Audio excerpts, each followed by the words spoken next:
Hi hello అందరూ బాగున్నారా? ఇదిగోండి మా ఇంటి ముందర కొంచెం స్థలం ఉంది. ఆ స్థలంలో నేను ఆకుకూరలన్నీ వేసినాను. బాగా చక్కగా వచ్చినాయి. పాలకూర, చుక్కకూర, గోంగూర అన్నీ వేసినాను. నేను తీసేస్తుంటాను, వాడుతుంటానంటే మళ్ళా తర్వాత వేస్తూనే ఉంటాను.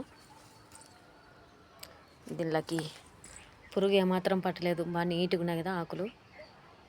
ఈ పురుగు పట్టుకోకుండా దీనిలోకి ఉల్లిపాయలు, బొప్పాయి ఆకు ఉంటుంది కదా, దాన్ని రసం తీసి మిక్సీకి వేసి అది బాటిల్ వేసి దీంట్లోకి వేస్తానండి. బాగా పురుగు ఏం పట్టదు, బాగుంటాయి.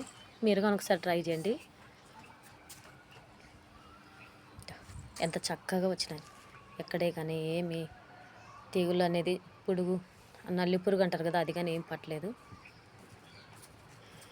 ఎంత చక్కగా వచ్చింది చూడు. కొంచెం ఖాళీ స్థలం ఉంది, దాంట్లోనే వేస్తూ ఉన్నాను. మళ్ళీ నేను వాడేసే లోపల మళ్ళీ నెక్స్ట్ మళ్ళీ వేస్తూనే ఉంటాను. చక్కగా ఆకుకూర బాగా పండుతుందండి.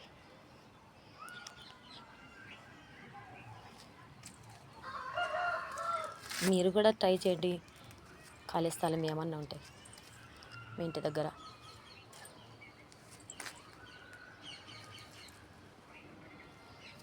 ఈ కొంచెం స్థలం ఇద్దండి.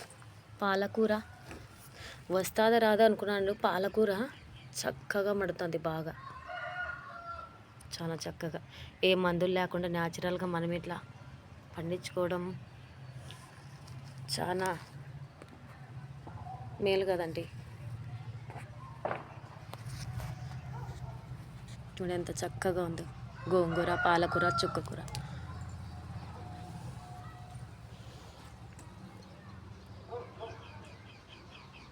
పుదీనా కానీ కొంచెం కుంపట్లోన వేసినాను. ఇది చక్కగా వచ్చింది. బొప్పాయి చెట్లు 4 చెట్లు వేసినట్టు 4 చెట్లు బాగా వచ్చినాయి. బాగా పూత వచ్చి పింజలు వచ్చినాయి, కాయలు.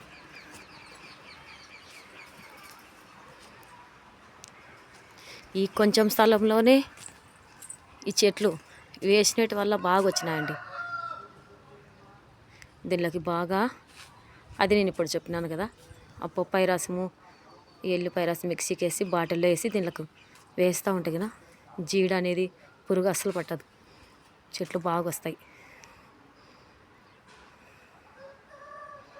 బాగున్నాయి కదా. మీకు నచ్చినట్లయితే లైక్ చేయండి. సరేనా? బాయ్.